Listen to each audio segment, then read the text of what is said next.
Bonjour à toutes et tous. Je vais commencer ce point presse par vous parler de la situation au Proche et Moyen-Orient en vous soumettant deux éléments qui semblent extrêmement inquiétants aux yeux du groupe écologiste et social. Le premier élément, c'est que nous sommes en train d'assister à la fin du droit international comme un cadre collectif de résolution des conflits, un cadre qui a été instauré à la moitié du XXe siècle et qui n'a pas été là simplement parce que nous serions des fans de traités internationaux ou convaincus qu'il fallait des juristes pour régler le désordre du monde, mais bien parce que ce cadre est le seul collectif et démocratique qui existe pour construire des paix justes et durables entre les peuples. Et là, on assiste depuis 13 jours à une guerre préventive sans motif légitime de la part du gouvernement de Benyamin Netanyahou, à une guerre déclenchée également par des frappes déclenchées par les États-Unis qui, aux yeux même du président de la République, sont illégales. Et donc une guerre avec des informations, des renseignements qui sont en réalité contradictoires et dont on nous dit que la cible a été atteinte, que la réussite est déjà parachevée par le gouvernement tant d'Israël que l'administration de Trump.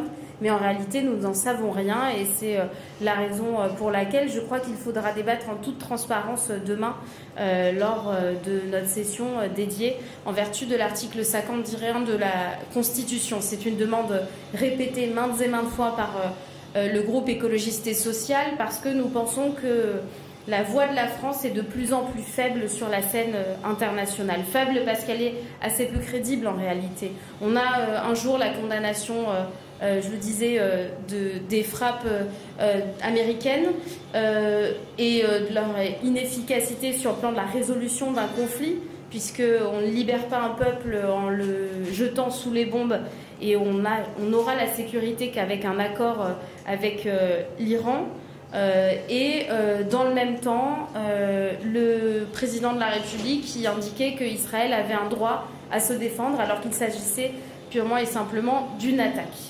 Donc voilà, une crédibilité qui est amoindrie également par l'absence de reconnaissance de l'État de Palestine, une promesse déjà votée ici il y a 11 ans, toujours pas tenue par le président de la République. Et c'est extrêmement inquiétant parce que la fin du droit international, la fin de la diplomatie française et de la crédibilité de la diplomatie française et européenne, c'est aussi le retour des impérialismes belliqueux.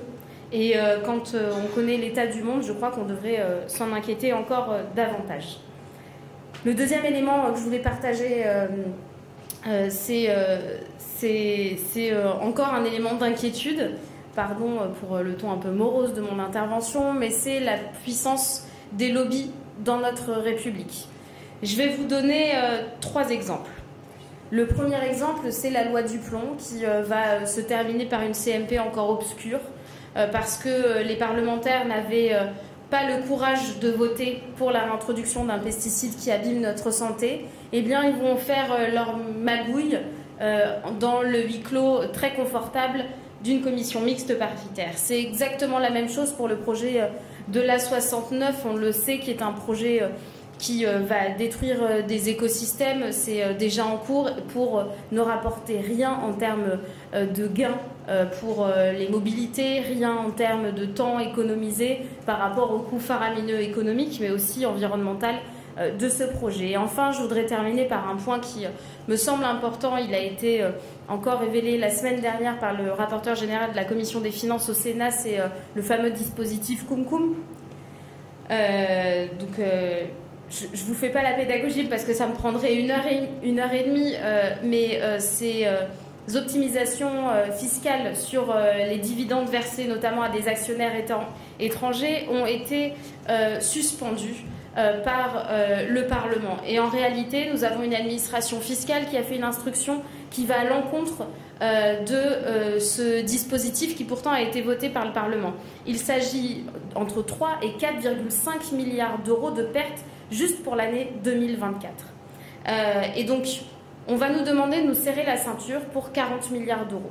On va nous demander de faire une rigueur budgétaire jamais atteinte. Et là, parce que, et ça a été très clairement dit par le rapporteur Husson du Sénat, très clairement dit, parce que le lobby bancaire a eu une porte d'entrée au sein de Bercy, eh bien, le dispositif Kumkum a pu perturber et l'optimisation fiscale également. Moi, j'en appelle à une vigilance collective parce que nous faisons notre travail de parlementaire. J'ai même fait un recours contre cette instruction de Bercy pour qu'elle puisse être annulée. L'audience s'est tenue hier, et nous en aurons les résultats bientôt. Mais nous avons là véritablement la puissance des lobbies qui est en train d'être révélée devant nous, et je crois que nous devons être extrêmement vigilantes, gardiens de la démocratie que nous sommes collectivement.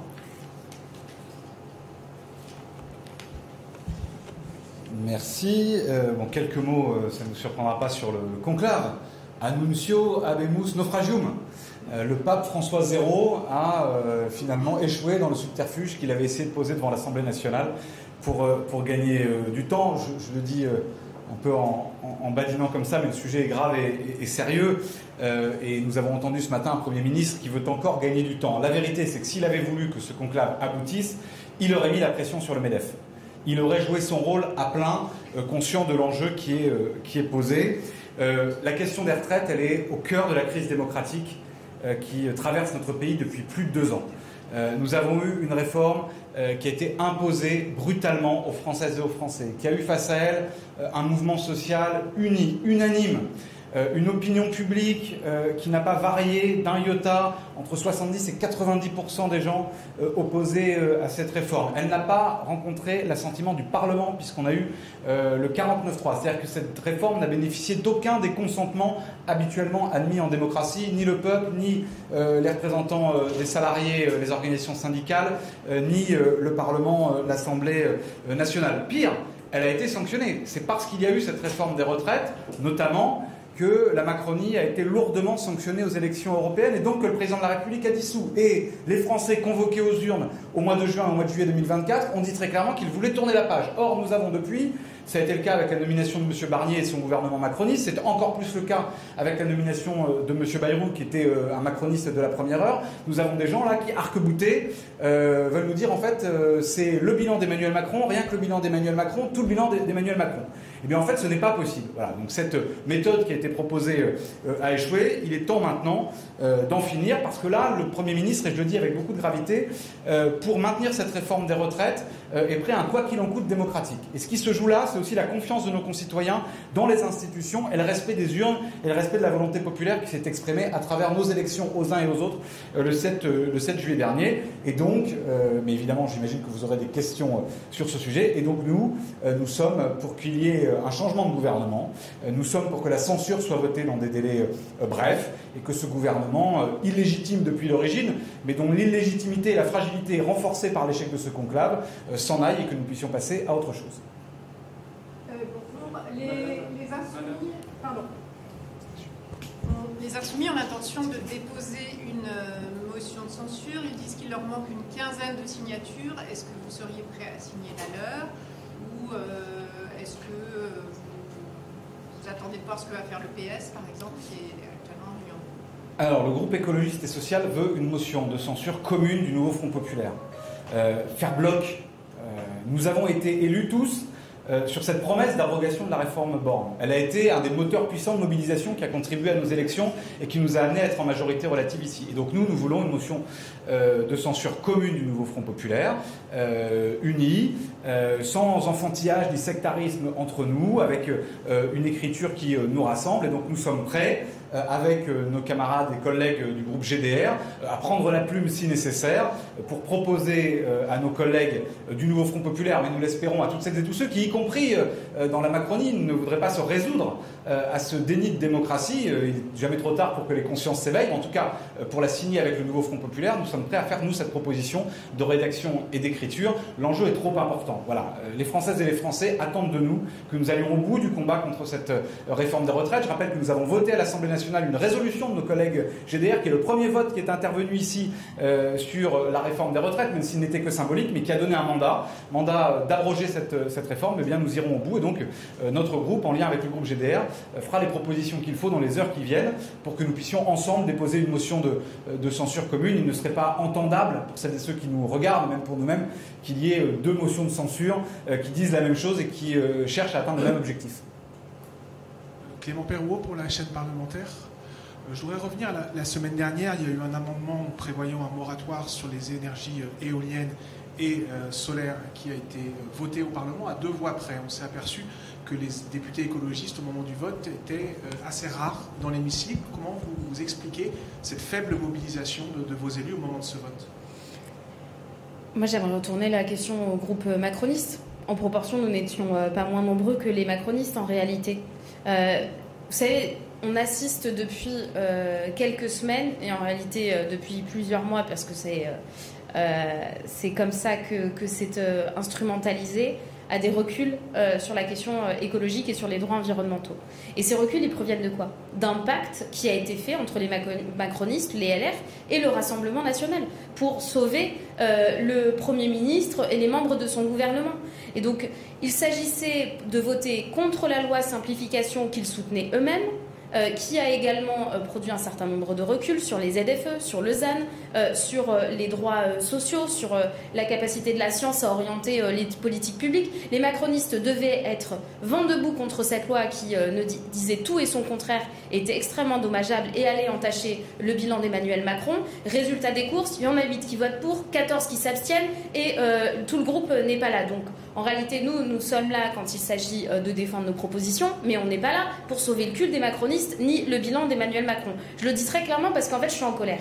Je suis en colère parce qu'ils sont toujours en train d'essayer de nous chercher et de nous mettre la responsabilité quand ce sont eux qui sont en train de détricoter le droit de l'environnement. La ZFE, c'était ni fait ni à faire. On a fait des propositions pour que ça fonctionne mieux. On s'est dit, le dispositif tel qu'il existe, il ne vaut mieux pas le supprimer, mais l'améliorer. On a fait des amendements dans ce sens. Ils n'ont pas été capables d'émettre ne serait-ce qu'un avis de sagesse pour qu'il puisse être adopté. Et ensuite, il faudrait nous expliquer que les reculs environnementaux, c'est la responsabilité des écologistes. Enfin, de qui se moque-t-on? Ce sont leurs responsabilités et le pacte qu'ils sont en train de faire avec le Rassemblement national pour faire croire qu'ils en sont les premiers opposants. Dans les discussions du conclave, il y a eu quand même un bouger, notamment des syndicats de CFDT, en reconnaissant que l'objectif des 64 ans n'était plus constant ni valable. Est-ce que vous acceptez ça? Vous trouvez qu'il y a une évolution là-dessus des syndicats? Alors, c'est pas exactement comme ça que ça a été formulé, mais je vous laisse mettre de vos propos. Le conclave est en réalité parti sur de bien mauvaises bases. Quand le MEDEF a mis un veto sur la question de l'âge de départ, quand le Premier ministre a mis un cadre budgétaire constant, contraint, sans aller chercher de nouvelles ressources. Donc en réalité, moi je comprends que les syndicats aient à un moment donné, au fur et à mesure, quitté la table. Et quand la CFDT nous dit cela, elle nous dit aussi qu'ils n'ont pas été capables de traiter la moindre des choses, c'est-à-dire la dignité de celles et ceux qui travaillent, à savoir la question de la pénibilité au travail. La pénibilité comme un facteur de départ précoce à la retraite. Cela n'a pas été pris en compte par le MEDEF et c'est une des raisons de l'échec de ce conclave. Il faut le dire aussi très clairement. Celles et ceux qui ont voulu cet échec du conclave, ce sont celles et ceux qui, en réalité, n'en ont rien à faire, que les personnes travaillent leurs 2 dernières années d'emploi dans des conditions extrêmement difficiles, en mauvaise santé, ou bien soient contraintes à rester au chômage parce que plus personne ne souhaite les salariés.